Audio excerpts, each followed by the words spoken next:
Hello hi friends, welcome back to Sai Surya cooking channel. ఈరోజు బెండకాయ పులుసు లంచ్లోకి బెండకాయ పులుసు పెడుతున్నానండి. సో దానికోసం అయితే ముందుగా మనం బెండకాయలు అవి కడిగి కట్ చేసుకొని అప్పుడు ప్రాసెస్ అయితే స్టార్ట్ చేద్దామండి. తీసుకొని ముందుగా కళాయి పెట్టుకుందామండి. హీట్ ఎక్కాక కర్రీకి సరిపడా ఆయిల్ వేసుకుందామండి.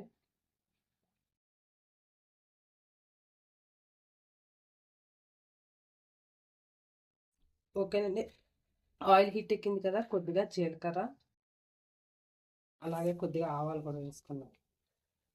నెక్స్ట్ ఒక 2 ఎండుమిరపకాయలు కూడా వేసుకోండి.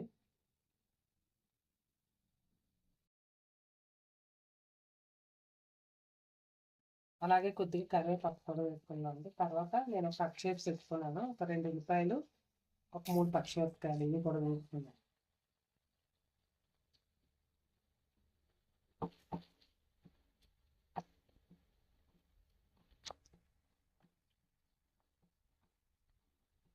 ఈ కలిసి కొద్దిగా గోల్డ్ కలర్లో వచ్చే వరకు వేయించుకోవాలండి ఆనియన్స్.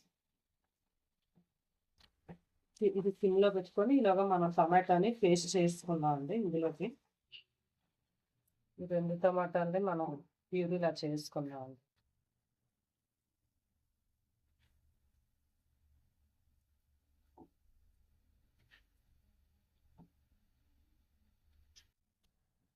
ఓకేనండి, ఆనియన్స్ వేగిపోయాయి కదా, ఇప్పుడు మనం ఇందులో అల్లం వెల్లుల్లి పేస్ట్ వేసుకుందాం. కొద్దిగా 1/2 స్పూన్ అంటే వేసుకోండి. ఇది కూడా కొంచెం పచ్చివాసన పోయే వరకు వేయించండి. పులుసులోకి మాత్రం చింతపండుని నానబెట్టుకుందామండి. ఓకేనండి, ఆనియన్స్ బాగా వేగాయి కదా, ఇది మనం ముందుగా కట్ చేసి పెట్టుకున్న బెండకాయలు ఈ సైజులో కట్ చేసుకుంటే పులుసుకి బాగుంటాయండి. బెండకాయ ముక్కలు కూడా వేసుకుందాం.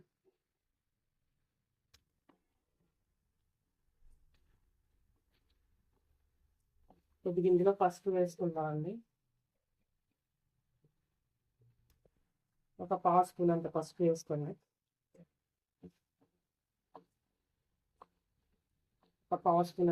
వేసుకొని బాగా కలిపి ఒక 5 నిమిషాల పాటు మూత పెట్టుకుందామండి. అప్పుడు మనం బెండకాయ కూడా కొంచెం ఫ్రై అవుతుంది కదా. బాగా కలిపాక ఒక 5 నిమిషాల పాటు మూత పెట్టుకుందాం.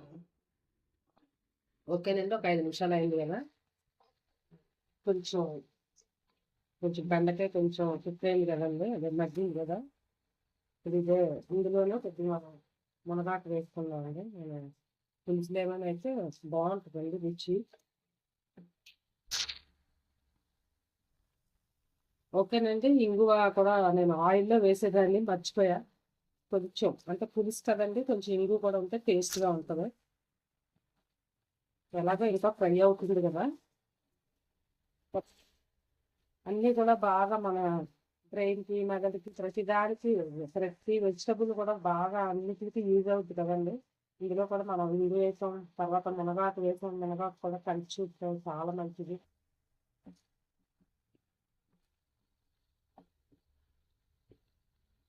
బెండకాయ వేగుతుంది కదండి, కాసేపు వేగనిద్దాం. వేగితేనే మొక్క బాగా వేగితే పులుసులో కూడా బాగా ఉడుకుతుందండి. ఇంకో 5 నిమిషాల పాటు వేగనిద్దామండి. మూత పెడదాం. ఓకేనండి, 5 మినిట్స్ అయింది కదా, ఇప్పుడు మనం ముందుగా పేస్ట్ చేసుకున్నాం కదండి టమాటాని, ఈ ప్యూరీ వేసుకున్నాము.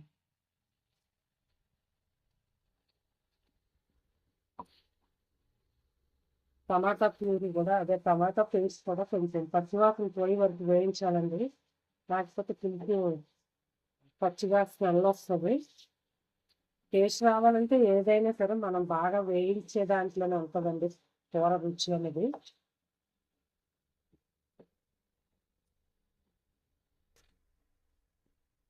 దీన్ని అలాగా ఒక 2 నిమిషాల పాటు వేయించుకుందాం అండి, మూత పెట్టకుండా. టమాటా బాగా వేగాలి కదా. ఓకేనండి, టమాటా కూడా పచ్చివాసన పోయే వరకు వేయించుకోవాలన్నాను కదండి, వేయించుకున్నాం కదా 2 నిమిషాల పాటు. ఇక్కడ కొంచెం బాగా ఫ్రై అయింది కదా, ఇది మనం ఇందులో ధనియాల పౌడర్ ఒక 1 స్పూన్ ధనియాల పౌడర్, అలాగే 1/2 స్పూన్ అంతా జీలకర్ర పొడి, అలాగే ఒక ఫుల్ 1 స్పూన్ అంతా కారం వేసుకున్నాను. వీటన్నిటిని కూడా బాగా కలుపుకొని ఒక్క నిమిషం పాటు ఈ కారం కూడా ఫ్రై అయితే నెక్స్ట్ ఉప్పు అండి. ఈసారి నేను కల్లుప్పు వేస్తున్నాను, పులుసు కదా కొద్దిగా, అంటే సరిపోకపోతే మళ్ళీ వేసుకున్నాను.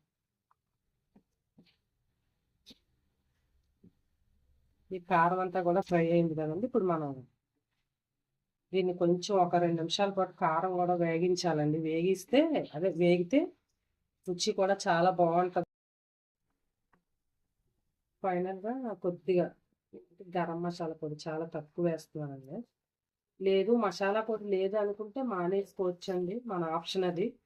నేను ఒక్కోసారి పులుసులోకి అంటే బెండకాయ పులుసు, సొరకాయ పులుసు ఇలాంటి వాటికి కొంచెం నేను మసాలా పౌడర్ వేస్తానండి. మసాలా లేకపోయినా ఒక 2 లవంగాలు, ఒక యాలక్కాయ ఇలా చిన్న దాల్చిన చెక్క ముక్క వేసుకుంటే సరిపోద్దండి.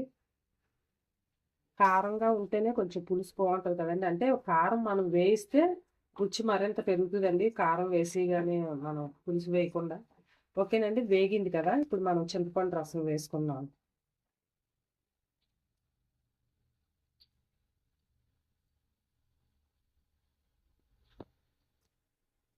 మనకు పులుసు ఎంత కావాలంటే అంత వాటర్ యాడ్ చేసుకోవచ్చండి చింతపండు రసంతో పాటు. ఓకేనండి, నేను కొద్దిగా వాటర్ కూడా పోసుకున్నాను. అంటే చెప్పాను కదండి, సరిపోకపోతే కొద్దిగా వాటర్ కూడా యాడ్ చేసుకోండి. ఇప్పుడు ఇందులో మనం ఫైనల్గా చిన్న బెల్లం ముక్క వేసుకుందాం అండి. అంటే రుచిగా పులుసు కదా, టేస్ట్గా ఉంటుంది. ఓకేనండి, ఇది మరిగే వరకు మనం మీడియం ఫ్లేమ్లో పెట్టుకొని మూత పెట్టుకుంటే పొంగుతుంది కదండి. కొంచెం దగ్గరుండి చూసుకుంటే పులుసు రెడీ అయిపోద్ది. మూత పెట్టామనుకోండి పొంగు వచ్చేస్తుంది. సో అందుకని మీడియం ఫ్లేమ్లో పెట్టుకొని ఒక 10 నిమిషాల పాటు మరిగించుకుంటే మనకి బెండకాయ పులుసు రెడీ అయిపోతుంది. ఓకేనండి, పులుసు రెడీ అయిపోయిందండి. చెప్పాను కదా, మనం మూత పెట్టుకుంటే పొంగిపోద్ది కదండి మనం చూడకపోతే. అందుకని మీడియం ఫ్లేమ్లో పెట్టుకుంటే మన పులుసు అనేది 10-15 నిమిషాల పాటు మనం చింతపండు రసం వేసుకున్నాక మరిగించుకుంటే సరిపోద్దండి. పులుసు అయితే రెడీ అయిపోయిందండి. దీన్ని ఒక బౌల్లోకి తీసుకుందాం. ఆఫ్ చేసుకొని దీన్ని ఒక బౌల్లోకి తీసుకుందాం అండి.